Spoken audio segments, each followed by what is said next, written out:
A couple times I made some tapes after that they were going to run on the Joey. At 95 years old, Clint Eastwood finally broke a silence he had carried for more than half a century. And when he spoke her name, it didn't sound like nostalgia, it sounded like regret. For decades, Eastwood was known as the man who said little and revealed even less, a legend carved from restraint, discipline, and emotional distance. But time changes the weight of memory.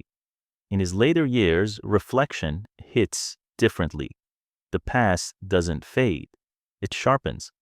And among all the films, all the fame, all the complicated relationships that filled his life, there was one name he almost never spoke out loud, Inger Stevens.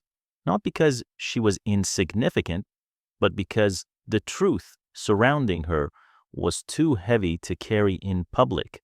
Before Clint Eastwood became a symbol of American toughness, before the Westerns, before Dirty Harry, before the director's chair, he was a young man shaped by instability. Born in 1930 in San Francisco, he grew up during the Great Depression, constantly moving, never settling, watching his father chase work wherever it could be found. That early chaos hardened him fast. It taught him self-reliance, silence, endurance. Hollywood didn't mold him, life did. He wasn't polished. He wasn't charming in the traditional sense. He was tall, lean, soft-spoken, and emotionally guarded. Someone who learned early that showing too much could cost you everything. And that emotional distance would follow him into fame, into relationships, and into moments he would later wish he understood better. Because while the world saw Clint Eastwood becoming a star, someone close to him was quietly unraveling, and no one was prepared to talk about pain back then. Not in Hollywood, not in that era, not in silence. Clint Eastwood didn't rise in Hollywood the way legends are usually written. There were no instant breakthroughs, no overnight stardom, just years of rejection, skepticism, and quiet frustration. After high school, he drifted through real grinding jobs: lumberjack, lifeguard, gas station attendant, work that toughened his hands and grounded his expectations. Then came military service during the Korean War era. Not combat glory, just discipline, routine, and more time spent learning how to keep emotions locked inside. When he finally turned to acting in the 1950s, Hollywood didn't roll out a welcome mat. Studio executives labeled him stiff, emotionless, awkward on camera, a man who didn't smile enough, didn't project enough, didn't feel enough. For years, he scraped by on tiny roles and constant rejection. Nobody was calling him a future icon. Nobody was betting long term. Everything shifted when television gave him a chance others wouldn't. In 1959, Eastwood landed the role of Rowdy Yates on the Western series Rawhide. It didn't make him flashy. It made him familiar. Week after week, audiences watched a man who said everything without saying much at all. That restraint became his strength, a presence built on silence, control, and implication. Behind the scenes, Hollywood was changing, and so was Clint Eastwood. As his career slowly stabilized, his personal life quietly grew more complicated. Fame was approaching, but emotional understanding hadn't caught up. It was during these early years in Hollywood's pressure cooker that Clint crossed paths with someone very different from the surface-level world around them, Inger Stevens. She wasn't just another beautiful face in a studio system obsessed with appearances. She was introspective, intelligent, quietly intense.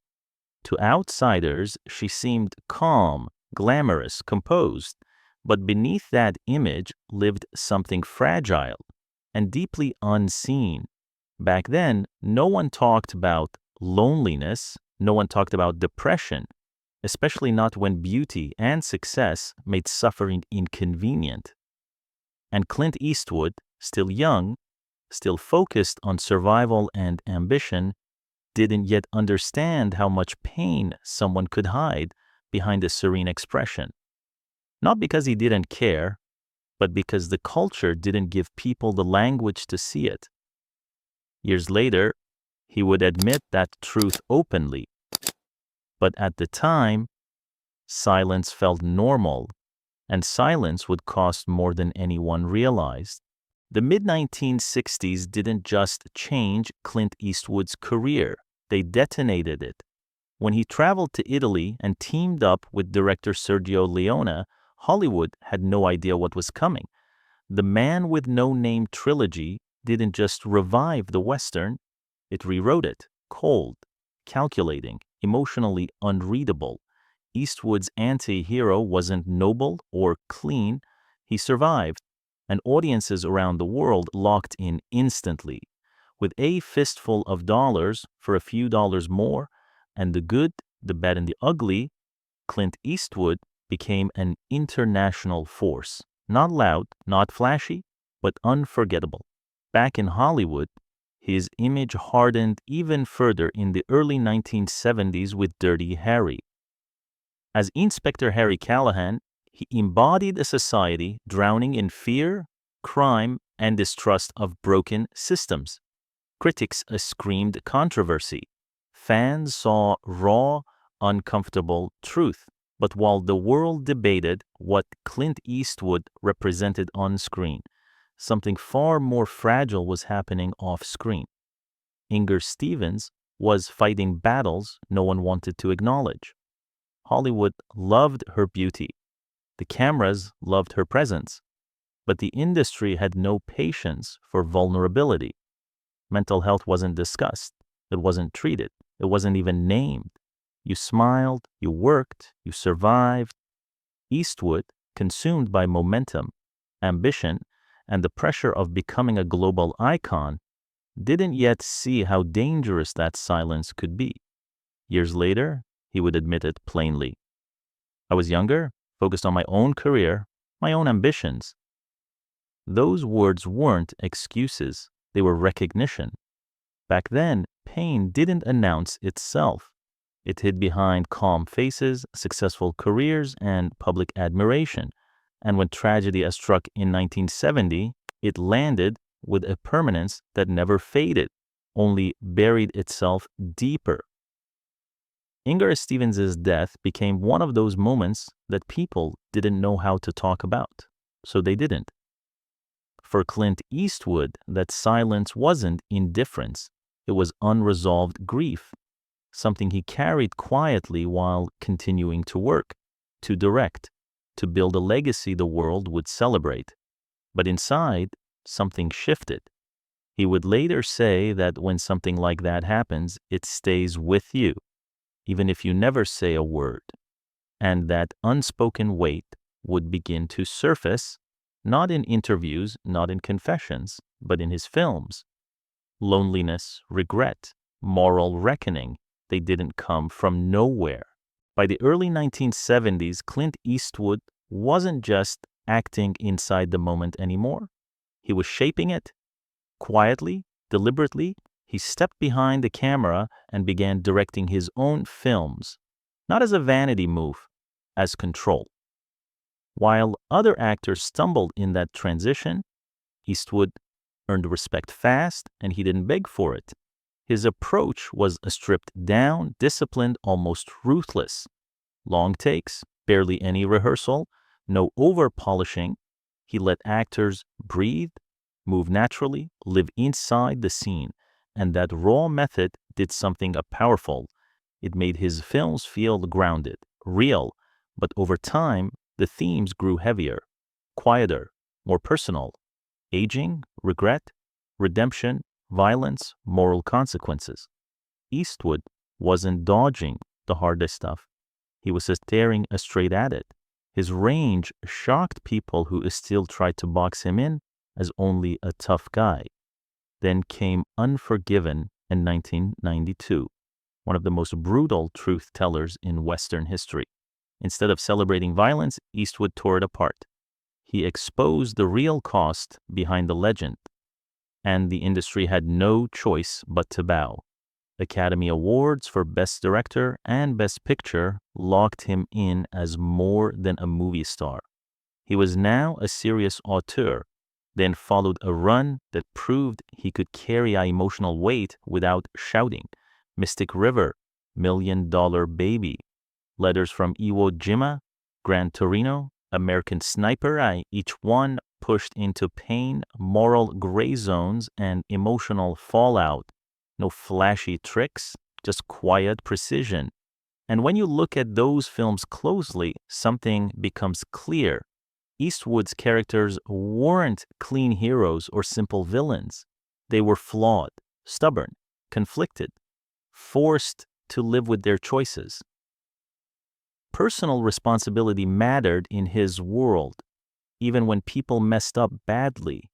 He didn't spoon-feed easy answers. He preferred stories that sit heavy and make you wrestle with the truth. And that refusal to moralize is exactly why his films keep aging well and hitting harder over time. But the deeper his work became, the more his personal life revealed its own complexity and contradiction, almost mirroring the characters he kept creating. Because off-screen, Clint Eastwood's relationships stretched across decades like a shadowed timeline of love, distance, secrecy, and legacy. And the world didn't fully realize how layered it was until much later. Off-screen, Clint Eastwood's personal life carried the same complexity and contradiction as the characters he played. For decades, it unfolded quietly, then loudly, mirroring both his restless nature and the shifting culture of Hollywood. On December 19, 1953, right as his career was barely taking shape, Eastwood married Maggie Johnson. She stood beside him through rejection, through the slow grind of early roles, and then through the shock of sudden fame. From the outside, it looked steady, solid, almost traditional. Together, they had 2 children. Kyle, born in 1968, who later found his own path in music and acting, and Allison, born in 1972, who followed her father into film as both an actress and a director. But behind that image, pressure was stacking quietly. Eastwood's relentless work schedule and his personal decisions took their toll. Eventually, the cracks couldn't be ignored anymore. In 1984, the marriage ended quietly but decisively. Johnson reportedly walked away with a settlement between $25 and $30 million, closing the door on one of Hollywood's longest and most private marriages. But here's the part that makes his story feel even more layered. Running alongside that union was another chapter few people knew about at the time. From 1959 to 1973, Eastwood had a relationship with dancer and actress Roxanne Tunis. That relationship resulted in the birth of his daughter Kimber in 1964. For years, it stayed under wraps, reinforcing Eastwood's reputation for guarding his private life while his fame exploded publicly. Then came one of his most public and controversial chapters. In 1975, Eastwood began living with actress Sandra Locke. Their bond was romantic and professional. They starred together in multiple films that became closely tied to his evolving screen image. She was everywhere during some of his most productive creative years, and Hollywood gossip stayed glued to them. But behind closed doors, the relationship was volatile. During this period, Eastwood is widely believed to have maintained other relationships and fathered additional children. That tension later fueled a bitter, very public breakup, and then another hidden chapter surfaced later. In April 1989, it emerged that Eastwood had an unpublicized relationship with flight attendant Jaslyn Reeves. From that relationship came 2 children, Scott Eastwood, born in 1986, and Catherine, born in 1988. They were raised mostly outside the Hollywood glare and later acknowledged as part of his extended family. Piece by piece, Clint Eastwood's private life revealed itself as a complicated family tree, full of love, distance, secrecy, loyalty, and legacy. And yet, even after the most public chapters ended, he didn't slow down emotionally, he shifted again. After the split with Sandra Locke, Eastwood became romantically involved with actress Frances Fisher. The relationship didn't last long, but it left a lasting mark. In 1993, they welcomed their daughter, Francesca. Growing up inside one of Hollywood's most unconventional family stories, Francesca later stepped into the spotlight herself. Films, television, reality shows, and spoke openly about the strange balance of privilege, pressure, and identity that came with her upbringing. For a moment, it looked like Eastwood was finally choosing calm over chaos. On March 31st, 1996, he married television news anchor Dina Ruiz. The pairing felt grounded, steady, almost surprising. Later that same year, they welcomed their daughter Morgan Eastwood. To many people, this chapter looked like stability finally is sticking. The legendary filmmaker seemed anchored, present, settled. But even this chapter didn't hold forever. By August 2013, Ruiz revealed they were living separately, and by 2014, the marriage officially ended in divorce. Another door closed quietly, adding to the long trail of relationships that followed Eastwood through decades of fame. Over time, Eastwood became known as the father of at least 8 children with 6 different women. True to form, he never publicly locked down the exact number. Reserved, solitary, fiercely self-contained. Still, the pattern was undeniable. Love, distance, secrecy, and the heavy shadow of legacy.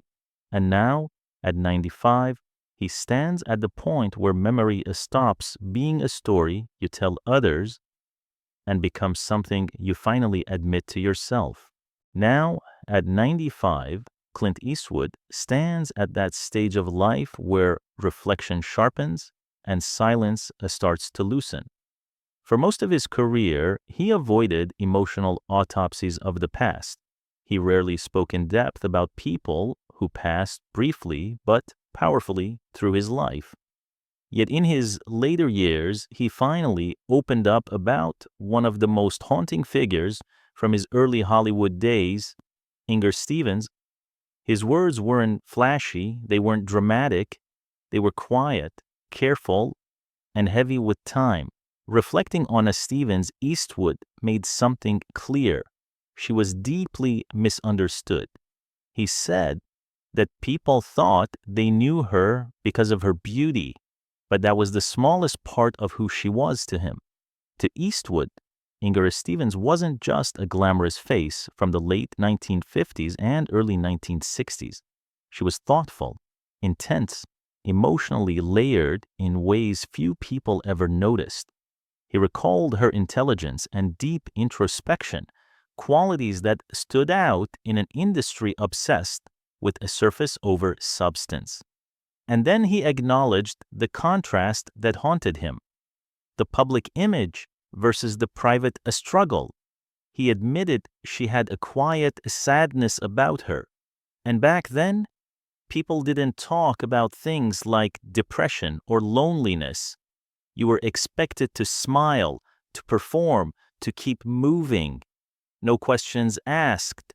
Eastwood wasn't rewriting history. He wasn't chasing sympathy. He was simply telling the truth slowly, honestly, without hiding behind the legend anymore. Looking back, he saw what so many ignored. In an era where mental health wasn't discussed, acknowledged, or treated with any real compassion, Inger Stevens' pain stayed invisible. Hollywood rewarded appearance, productivity, toughness, and it quietly shut down vulnerability. With the decades of distance, Eastwood admitted something that wasn't easy to face. He said he was younger, focused on his own career, his own ambitions, and he didn't understand how much pain someone could hide behind a calm face. Those words weren't excuses. They were recognition of emotional blind spots shaped by youth, pressure, and the times.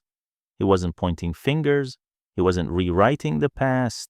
He was acknowledging how limited emotional language was back then and how easily suffering slipped through the cracks when beauty and success dominated the story. And then came the part that didn't leave him. Inger Stevens' tragic death in 1970 marked him, even though he stayed silent about it for years. He said that when something like that happens, it stays with you. You don't forget it, even if you never talk about it. That silence wasn't coldness. It was unresolved grief, a weight he carried quietly while continuing to build one of the most legendary careers in entertainment. Her passing became one of those unspoken chapters that quietly shapes who you become. And later, Eastwood said something even more revealing. He admitted her life and death changed how he saw people. It made him more aware that everyone is fighting something. You don't always see it, and sometimes you don't see it until it's too late. What Clint Eastwood said about Inger Stevens didn't stay in the past as a single memory. It became a lens. Because when he admitted that her life and death changed how he saw people, he wasn't speaking in abstract phrases. He was describing a shift that followed him into everything he created. He said it made him more aware that everyone is fighting something. That awareness didn't stay theoretical. It filtered into his work, his characters, the emotional weight behind his stories. Loneliness, moral reckoning, inner conflict, themes that didn't come from nowhere. They were shaped by early losses, unspoken pain, and moments that stayed buried but never disappeared. It's easy to look at Clint Eastwood's legacy and only see toughness. A man of grit, a man of control. But when you watch his films with this in mind, you start noticing something else. His characters often carry wounds they can't name. They walk through life with regrets they can't confess. They live with consequences that don't end cleanly. Even when the credits roll, the weight doesn't disappear. Because Eastwood never spoon-fed easy answers. He let stories sit heavy. He preferred uncomfortable questions over comforting morals. And maybe that's why his films keep aging well. Because real life doesn't tie itself into neat bows. Real pain doesn't resolve on a schedule. And Inger Stevens' story, quiet, misunderstood, privately struggling in a world that demanded perfection, became one of those truths that haunted him without needing to be spoken. Now at 95, he speaks about her without dramatics, without performance, just clarity. He said she deserved to be remembered for more than how she died. He said she was talented, thoughtful, and sensitive in a world that didn't know how to protect people like that. And that line hits hard because it sounds less like a casual reflection and more like a quiet indictment. Not of one person, but of an entire culture. A Hollywood that rewarded beauty while punishing vulnerability. A time when depression and loneliness were treated like personal weakness instead of human suffering. Eastwood's words feel less like confession and more like respect, finally spoken out loud. And in the end, his reflections reveal just as much about him as they do about her. Because time strips away ego, noise, and illusion. He concluded that when you get older, you realize how little you really knew back then. All you can do is remember and try to be more aware while you still can. In finally speaking her name, Clint Eastwood offered something rare, quiet empathy at the far edge of a long life. At 95, Clint Eastwood isn't trying to rewrite history. He isn't asking for forgiveness. He isn't chasing applause. He's doing something far rarer. He's telling the truth, slowly, when time finally makes honesty possible. For most of his life, Eastwood let his work speak. He built a legacy on restraint, discipline, and silence, on characters who carried their pain inward and moved forward anyway. But in the end, silence doesn't erase memory. It only delays it. Inger Stevens was never just a footnote in his past. She was a reminder of something Hollywood didn't know how to name back then, something it still struggles with now. That talent doesn't protect you from loneliness, that beauty doesn't cancel suffering, and that success can make pain even easier to ignore. Eastwood's final reflections don't feel like a dramatic reveal. They feel like a warning wrapped in empathy. He understood too late that calm faces can hide storms, that people don't always ask for help in ways we recognize, and that sometimes, by the time you understand, the moment is already gone. Her death stayed with him, not as guilt, but as awareness, an awareness that shaped his films, his characters, and the emotional gravity behind his work for decades.